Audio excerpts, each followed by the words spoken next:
league. I think the next one that I like to do is I like to work on the front squat. And what kind of circumstances? I mean, I see the back squat as like a basic staple of a rugby league players program. What kind of circumstances would you bring the front squat in? What for? Okay, so the reason we changed to a front squat in programming is firstly, it puts more emphasis on your quads as the weight's in front of your body then, and it's dragging you forwards a bit more. Also, I like to use it in programming as a progression towards our power cleaning movement, where the bar is held very similar to a front squat. Yeah, okay, so can you show Righto, so what we're going to do now is, so with the front squat, this one here, before we get started, Luke, you will have people whinging about their wrists hurting. Yeah. It's one of those things where the first 2 weeks it hurts, but after that they get the technique and they get used to it.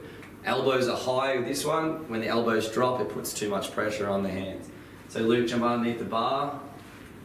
I think, 2 fingers under, elbows high, and we have the same cues again as we had with the back squat. Chest out, bum out, and we go down. And then back to the starting position. Just do a couple more reps for me. You'll see, like I said, people will drop their elbows, then that brings the weight too far forward. Some people will also say to you that it's hurting their collarbones. The way we adjust for that is keeping your arms up higher and your delt sticks up more, and the weight then sits on your muscle rather than your collarbone. And why would you say this is, I mentioned earlier, this is a staple for rugby league, and it's something I always did when I played, and I don't know a rugby league player who doesn't do squat. Yeah. Why do you think it's so important?